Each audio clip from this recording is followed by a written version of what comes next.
Keď sa v Godzone pozeráme na to, čo je za nami, napadne nám iba jedno slovo. Ďakujeme. Ďakujeme, že vďaka vašej podpore sme boli schopní počas Godzone Tour 2013 hovoriť o Ježišovi Kristovi 13 000 ľuďom. Ďakujeme, že aj vďaka vám môže každý mesiac viac ako 300 ľudí sledovať livestream zo Zlomených. Že môžeme točiť videá, Godzone magazín, prevádzkovať aplikáciu Kiosk a mnoho ďalšieho.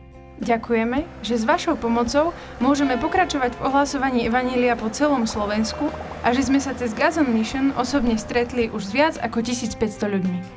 Ďakujeme vám za Godzone školu. 2 úspešné a ukončené ročníky a 2 práve prebiehajúce, ktoré formovali a formujú viac ako 100 mladých slovenských lídrov. Spolu s vami sme dokázali zorganizovať už 3. ročník Godzone konferencie, na ktorej sa stretlo 700 členov generácie Kiosk, aby spolu menili Slovensko. Aj vďaka vám máme k dispozícii kanceláriu, v ktorej sa každý deň môžeme modliť za prebudenie a pracovať na úžasnom Božom diele. V Godzone Shope môžeme prinášať preklady nových kníh, hudobné albumy, DVDčka a nové kolekcie oblečenia. Ďakujeme, že nám veríte. Nevieme si predstaviť robiť naplno to, čo robíme bez vašej pomoci. Veríme, že nebeský Otec má pre nás pripravené ešte viac. Preto chceme aj my ísť ďalej a okrem toho, čo už robíme, chceme ešte viac a konkrétnejšie prinášať Božie kráľovstvo na Slovensko. Chceme priniesť nádej, ktorá má meno.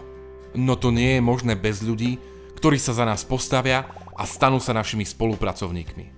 Už sme našli 300 ľudí, ktorí sa rozhodli pravidelne podporovať projekt Godzone svojimi 10 eurami a stali sa tak súčasťou tejto služby a uvoľnili nás do nášho povolania.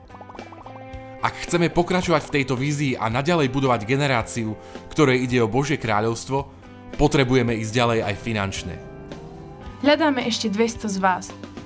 200 ľudí, ktorí príjmú túžbu po prebudení v našej krajine za svoju a rozhodnú sa pravidelne podporovať projekt Godzone svojimi 10 eurami mesačne a umožnia nám tak naplno pracovať na budovaní tejto generácie.